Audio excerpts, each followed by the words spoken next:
All right, hello. We're back for another episode. I don't know what number episode this is. This will be on the screen. WealthBringer podcast with Aaron and Danielle.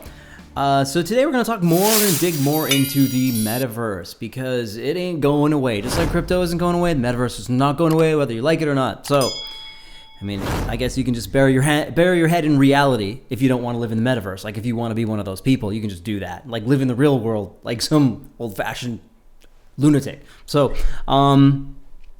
we don't know what the Metaverse will become, right? Like we don't know. It's sort of up for grabs because all these games and all these coins and all these projects are calling themselves the Metaverse, the Petaverse, Dogami, right? There's all these Metaverses, but I think it's like at some point going to emerge into something, some giant gelatinous blob that we all collectively call the Metaverse.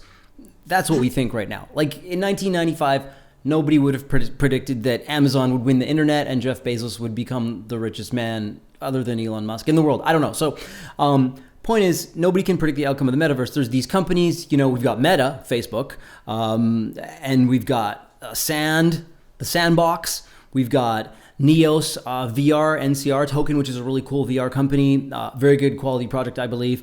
Decentralized, obviously. My file did not update. We have UFO, Axie, that's got a huge adoption there, and all these metaverse games, Engine, Illuvium, stuff like that. And they're all saying they're the metaverse or a metaverse, but what is it? Facebook renamed themselves Meta on I guess the beginning of this month. Everybody thought the market would pump. As Danielle was saying, the market didn't pump from the rename. It kind of pumped earlier when he made the announcement. So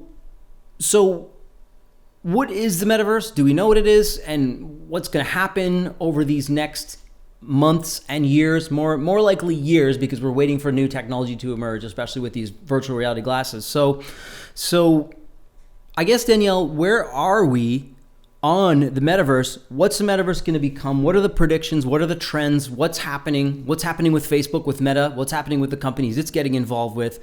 Where are we right now, and how can we kind of sort of wrap our heads around or put our eyes inside of, virtually speaking, what the Metaverse is going to become?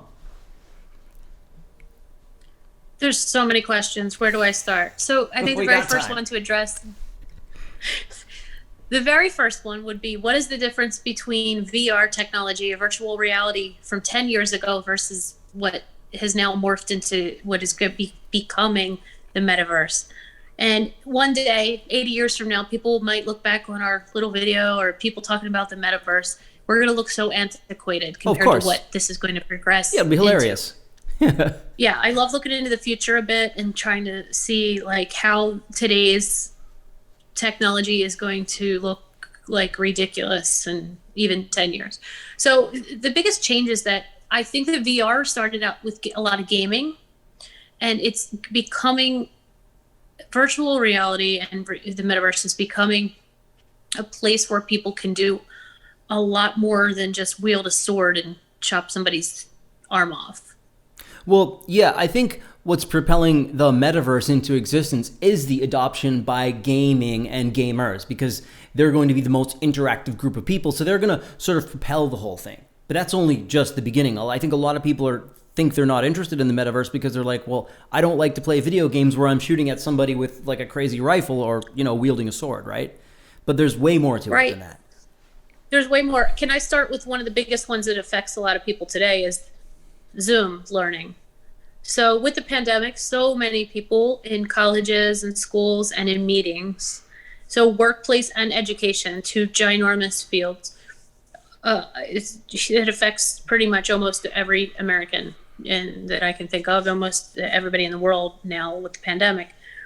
What the Metaverse will replace is Zoom is very two-dimensional. I see you, you see me right now. So if we're on a Zoom meeting, it's just very flat. The Metaverse is going to allow you to sit around a conference table with your colleagues you wear Oculus, you wear some sort of VR technology, like the company Within also has glasses they create. You will sit there and it feels like you are sitting at a conference table with your colleagues having that meeting, or your child feel like they're sitting in a classroom with a teacher. I don't know about hologram, we're not there yet, but the idea that you are interacting with people in a much more three-dimensional and eventually four-dimensional space where it feels more realistic and more inclusive and not just like flat screen to screen. Yes. And I think that can open up all kinds of possibilities as far as that can open up all kinds of possibilities as far as events and interactions and different things that can be done other than just playing games. Right. And if you want to see a great video on it, you can Google Facebook Metaverse. And basically what Facebook has been doing for the last 3 to 4 years is they're quietly buying up tons of strong VR companies. And they're trying to merge them, put them together, and figure out how to integrate social interactions into the metaverse. They're taking two-dimensional Facebook and they're going to change it into three-dimensional Facebook.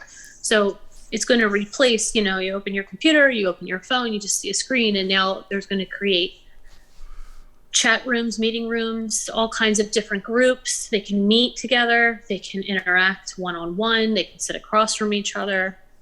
It's very interesting. And then as far as the educational part, one of the most fascinating things I've found or read about so far is medical school. So one of my best friends, her son is actually in medical school to become a surgeon right now. And if he was, say, 25 years in the future, he could use the metaverse to engage in a real surgical procedure and put his hands into gloves and practice surgical techniques. And kind of interesting, right? So, and you were saying, if you're a pilot, instead of simulators, you can use the metaverse to learn how to fly a plane. I mean, pilots already use this technology on some level, so it's just an extension of simulation. Is your cat in your metaverse right now? What's going on over there? My cat is very much looking. There's 2 deer right outside of our window, and my cat is flipping out looking at the deer. There's 2 deer, right? He really thinks he's big enough to hunt deer? She's fierce. She's up on her Lion King sort of perch here on my windowsill, looking down at them. Yeah. So, yeah, I guess. And if she was in the metaverse, she could just put on glasses and just grab a sword or some kind of laser gun and just shoot those deers down and put them on the barbecue. She might choose to be a different animal if she was in the metaverse. That's right. Like she'd be a lion, right? One. A giant tiger or something. Yeah, instead of a cat, or be a monkey, or do something. Monkey. Or be a human for a day. A bored ape. I don't know why she wanted to do that. So with Facebook getting involved, there's a lot of controversy because, what most people in these sort of decentralized metaverses, they don't want Facebook involved. They don't want Facebook in the metaverse business. They're like, we're not going to be in Facebook's metaverse. We're going to be in our own metaverse. But I kind of wonder how it's all going to sort of like interlock and fit together because Zuckerberg's like, we're gonna sell you our metaverse, and everyone's like, well, we're not buying it. We got our own metaverse. But I'm almost wondering if those companies will kind of interlock and be bought out or come onto line in some way. And again, if it's going to be, oh, there's Facebook's metaverse over there, but I don't like shopping over in that mall, or if it's going to be Facebook's metaverse just gets integrated into the one larger metaverse. Like, Sandbox is bringing on all kinds of brands. It's bringing on all kinds of celebrities, all kinds of projects on top of, because Sandbox is open-ended space where any developer, any gaming company, any brand can come in and just put themselves in it in any way that they see fit. So with that, Facebook, you were saying, was buying up the metaverse. Some metaverse companies, Unit 2 Games, Big Box VR, Downpour. What do you know? Do you know more about those projects and what happened there, or how they're integrating with the Meta platform? So I do know they're not all gaming. Some of these platforms that Facebook is buying up, they're going to be driven by the ability to have retail be interactive. Because at the end of the day, let's just be honest.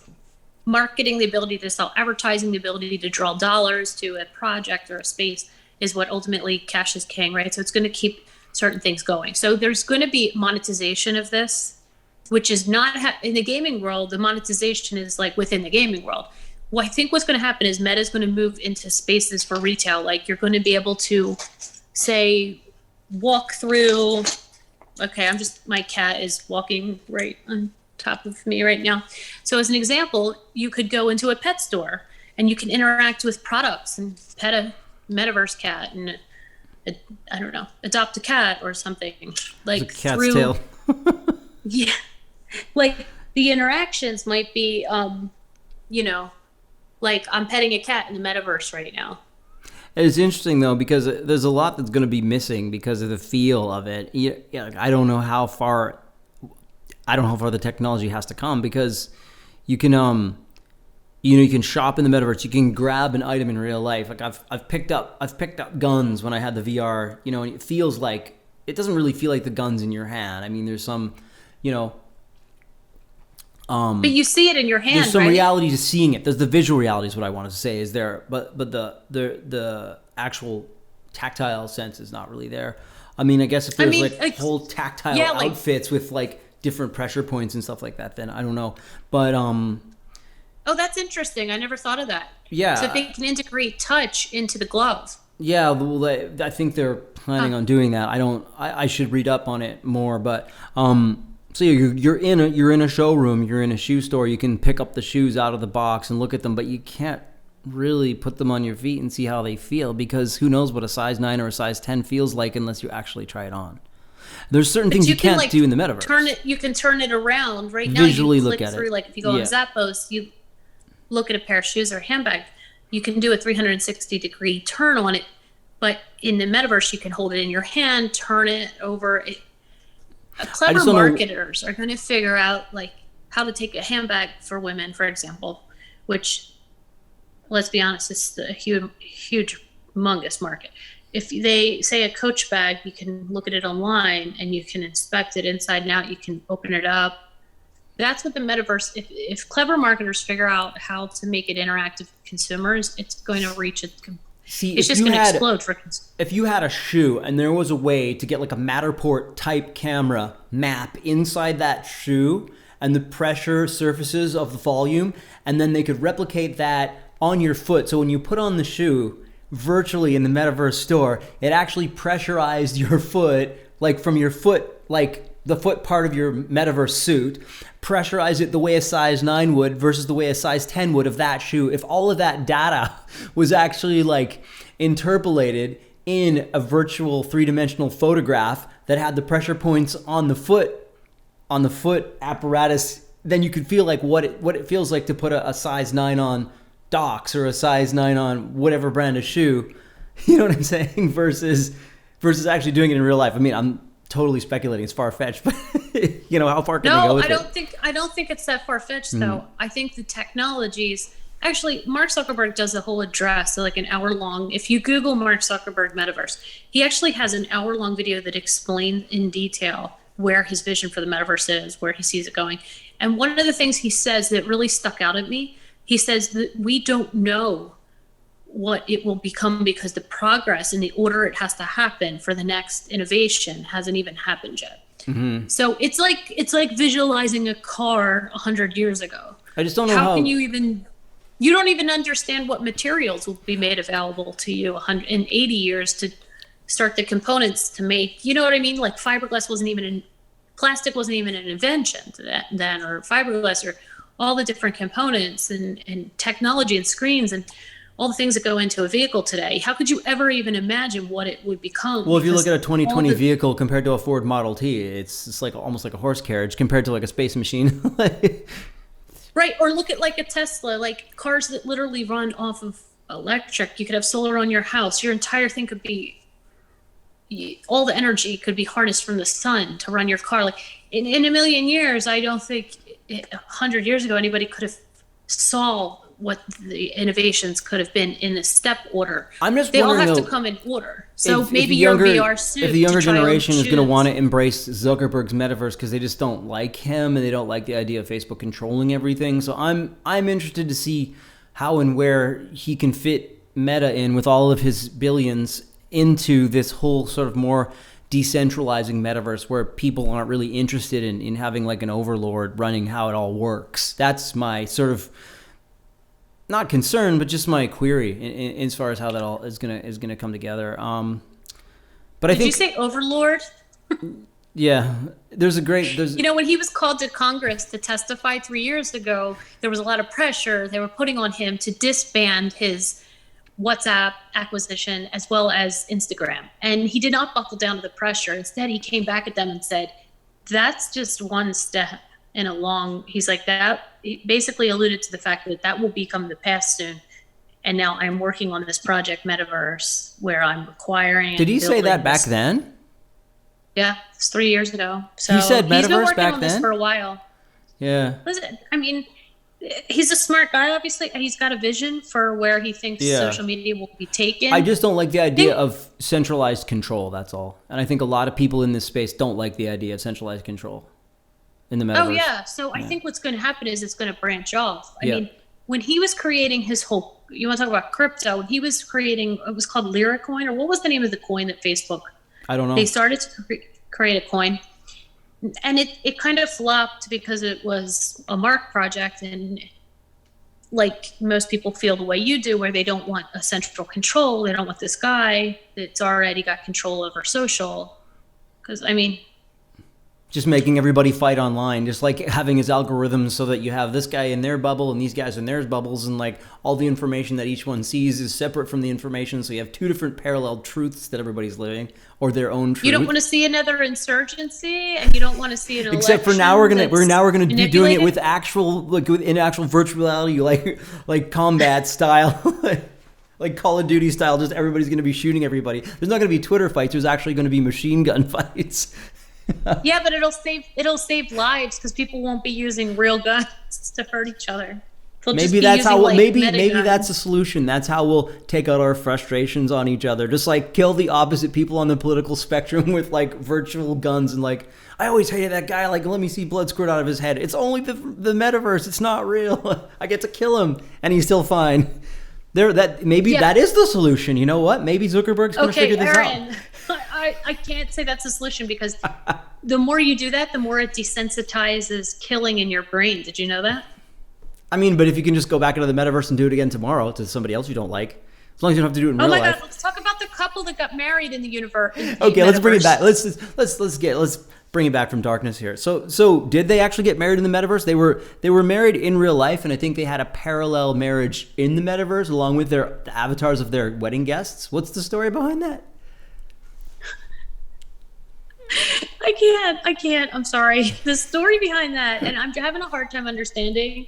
Maybe they just wanted to do it for like the novelty of it. Is we're the first couple in the world that got married in the metaverse, but they did, and they even had dancing.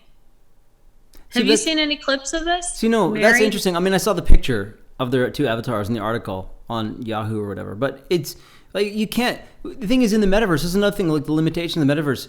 You can't go out for drinks in the metaverse. You can't go for dinner in the metaverse.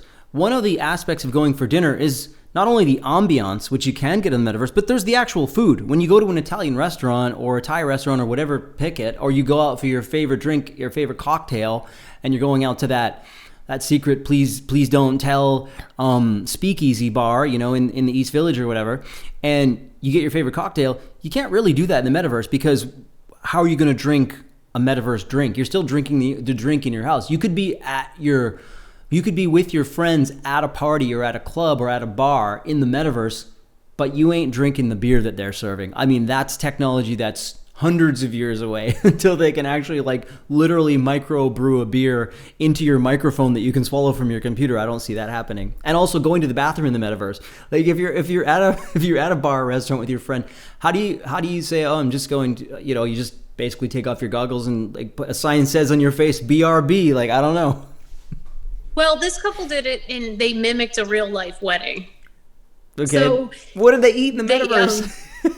They got married in real life, and then they did a simultaneous VR, like you said, and they are considering to have a metaverse honeymoon. Woo! It's true. They're going to have a metaverse honeymoon. So they love it. You know what's really, really funny Which about makes this? me think of another thing that you can't do in the metaverse. If you Google... If you Google metaverse wedding, the guy that got married, he's bald. He looks like Jeff Bezos. It's getting more suspicious as time goes on. I know. I'm like, why does that character... The guy in real life doesn't look anything like Jeff Bezos, but the metaverse character... Can you imagine if you wanted your metaverse character to look like Jeff Bezos? Like, where's your head? If you're like, if I could be anybody, what would I want to look like in the metaverse? I know, Bezos. You want to hear this? The virtual ceremony took place back in September. It had to download software. They had to download the software to their computer and create an avatar to attend the virtual ceremony. And then the real life guests were invited to a resort and country club in New Hampshire to see the real event in person. So they still have to do it in the real world. Like, we're still in a primitive phase. At some point, there will be full-on weddings in the metaverse for sure.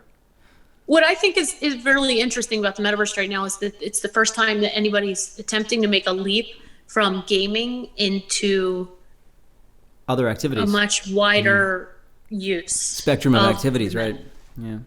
So it should be really, really cool to see where that goes, right? Because if it starts to hit upon all genres of life, like we were saying, like work meetings, I just can't wait till there's like a hologram and we can like hang out with my cat. She's a hologram and we can have hologram coffee. I mean, yeah, because we're like in this weird middle phase. We're in this weird middle phase of society now. There was the old days, like our grandparents' phase or even our parents' phase, and even our phase up until 10 years ago, where people just did things in the real world. It's like, hey, you want to go meet up? Yeah, like everyone's going out. Like when there was a show, people would either find out from like flyers or eventually MySpace. And then, but before that, people did things in the real world. When there was a Black Friday sale, you lined up at the store in the morning when they opened up the doors on Black Friday and you rushed to the front to get the computers or the jackets or whatever you were trying to get. And when there was a new whatever opened up in town, people hung out. Now we're hanging out kind of like solo in groups. We're hanging out like really lonely on Twitter, on Facebook, and, more recently on Zoom. And so we're kind of in between the real world and the metaverse. At some point, things are going to get a lot more sociable again, but in a virtual way. Like we're going to be interacting in groups again in these virtual spaces once the technology catches up with the hype and all the marketing that's been going on now. So it's interesting to be in this, we're in this middle phase of society between the old days of the real world and the new days of the new meta world, right? Yeah, we are. I definitely agree that we're in some sort of a transitory change. However, it's good to connect, right? It helps people that can't, like the pandemic was a perfect example of people not being able to go out as much, meet up as much, but at least they were able to connect through different means. Pandemic? Besides the phone, they were able to see each other. But did you know that it's a fundamental human need to be able to socialize with people face to face? And there's nothing that can replicate that or take that away. So exactly. You'll become, ironically, you'd be probably a lot less susceptible if you had more intimate human interactions on a daily basis because it boosts your immune system. Like LOL. Social distancing is probably the worst thing. But anyways, go on. Right.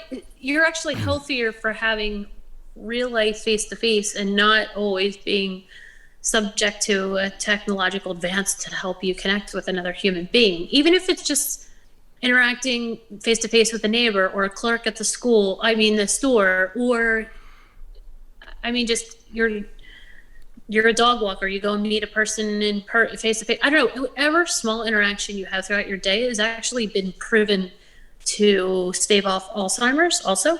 So I'm just going to connect a study from years ago. Did you know that one of the best jobs you can get as, you're talking about senior citizens, somebody who's in their 70s or 80s or 90s, the best job they can have is actually to become a Walmart greeter. Yeah, and the reason is because your brain is detecting, your brain is literally processing and detecting different social interactions, different faces, different human beings all day long, and it actually helps stave off Alzheimer's growth. And there's a proven study that this is one of the best jobs you can have as you're gaining up in the years, is to have more social interactions. Are the old Walmart greeters. The old Walmart greeters introduction line was "Welcome to Walmart." And now the new Walmart greeters introduction line is, "Would you like a mask?" That's all they do now. But they're just seeing a different face, not doing the same thing every day, and actually seeing people face to face has actually been proven to be super healthy. So that's my issue with the metaverse. Do you think that metaverse technology can replace that personal human interaction? I will say better so than Twitter and Facebook, better so than Instagram, but probably not as good as real face-to-face human interaction with the actual commingling of, molecules and biological cells, the aromas of real life, the actual eye-to-eye reflections of, eye contact and stuff like that. Do you think the metaverse can at least partially replace some of that lost human interaction? Or do you think there will be long-term mental and possibly physiological health consequences if we all just perpetually live in the metaverse, as it becomes more and more addictive and more available and more the main mode of existence? I hope it doesn't become the main mode of existence, because I do think there's long-term ramifications to constantly being in a metaverse. I mean, you have to understand that if you don't have those interactions, doesn't that lead to a lot of the social anxiety issues we have in society today as it is? Yes, it's better than Instagram and Facebook in a two-dimensional format, but body language is such a large part of human interaction, and it supersedes vocal. But we're going to be able to replicate some of that body language when we're in a virtual world where we can see the actual motions and things that people are doing. And, oh, did he just say that? Cringe. Like, we're going to be able to at least partially replicate some of that. I'm not totally sold on it yet. I do, however, for my own convenience, I have a very long commute into work. So the days that I work from home, I would love to have a metaverse meeting. Mm-hmm. Because there's going to come a point where somebody can hold up a product at my job and they'll have it, and they'll have like an actual three-dimensional form of whatever we're looking at. That would be kind of cool. Yeah. And eventually being able to shop and do retail stuff, like you look on Amazon, and yeah, I can read the dimensions. Like I just bought my son a drawing tablet for Christmas on Amazon last night, and I'm reading the dimensions and I'm mentally trying to figure it out. Metaverse, it would just place it in your hand. You could actually see the actual dimensions in your hand. So for a retail end use case, I think it's really super cool. For work meetings, yes. For kids, they want to call out sick out of school and they want to fake it and get on the metaverse for a day of school versus Zoom. It would be a lot better than what Zoom is right now from the days they do virtual. But as far as like social, I'm going to want to meet up with a friend in a cafe more than I am in the metaverse. Like I said, you can actually drink a glass of wine or coffee in that cafe with your friend. You can't do that in the metaverse. There's no way around that. Like, I don't know when the technology will be advanced enough that two people can exist in two separate rooms virtually and drink the same glass of wine. Like, how is that computer going to provide you with the wine? Like, what technology and what bag of chemicals are you going to have in the basement of your house to be able to produce the exact same glass of wine that somebody else drinks in a different room? Okay, I don't think that's in our lifetime. Yeah, that's what I'm saying. I'm saying it's way off in the distant future.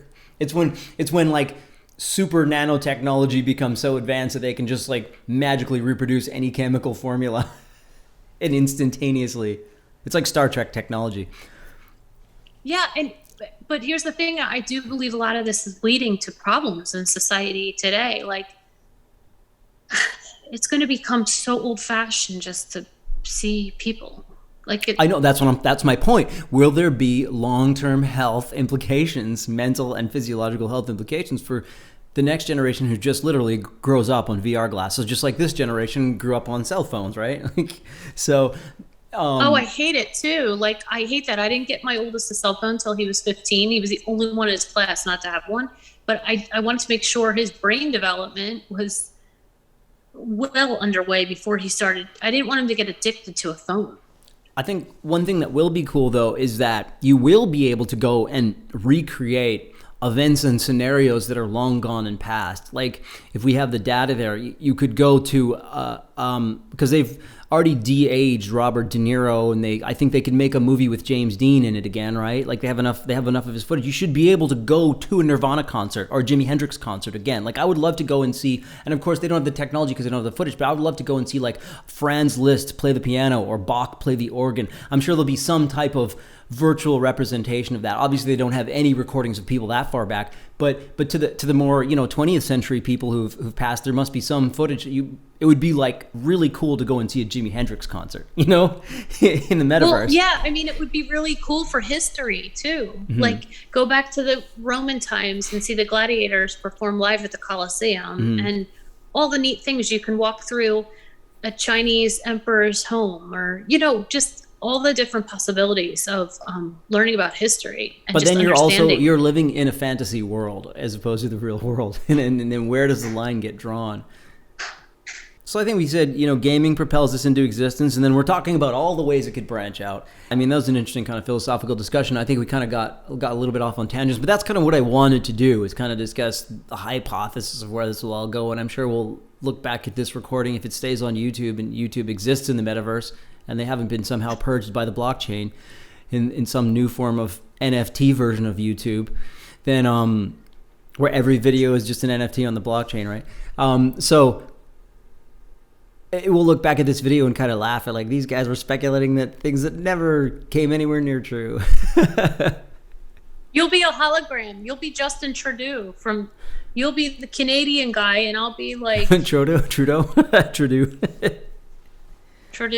and I'll be like some random first lady in America. Anything you want to say to capstone this off? Or, I mean, that's kind of what we wanted to do, is we want to get into, like, the deep implications of what the metaverse, sort of a philosophical sort of discussion of what the metaverse may become, because it's so speculative right now. I just think it'll be really cool. I was also reading where my one son wants to become a chef one day, and to go into a kitchen in a French, like, cordon bleu, like the best cooking school on the planet, and he can practice cracking eggs virtually. And just going into the fields of lavender. And I don't know how they're going to get metaverse. Metaverse eggs is going to be another one that's going to be difficult. How do you get, like, an egg to actually... I just think the amount of knowledge that'll have to be... There's going to be a lot of job creation, too, around the metaverse, because they'll need programmers to put all this information into a place like Google and spring it into 3D, basically. Like, it's like everything you could ever want from Google will be downloaded somehow into an information base for Meta. And then you have to figure out ways to use it, interact. And I do think it'll create some interesting chat group. Like, right now, when you go into like a Steam game and you're playing it, it's kind of addictive because you're forming social connections. You're coming back to the same avatars, which are your friends. So I think Meta is it's just more of the same of that. I think we pretty much covered what we had intended to cover in this episode, and so maybe we'll be chatting about AI a little bit more in the next episode, and I guess maybe we can do a rundown of what the main sort of metaverse plays are at the moment. We could possibly discuss that, other than Meta. Yeah, and I definitely want to talk about AI next time we get together, Aaron. We will talk to you in the future, because every moment beyond now is the future. Have a great futuristic weekend.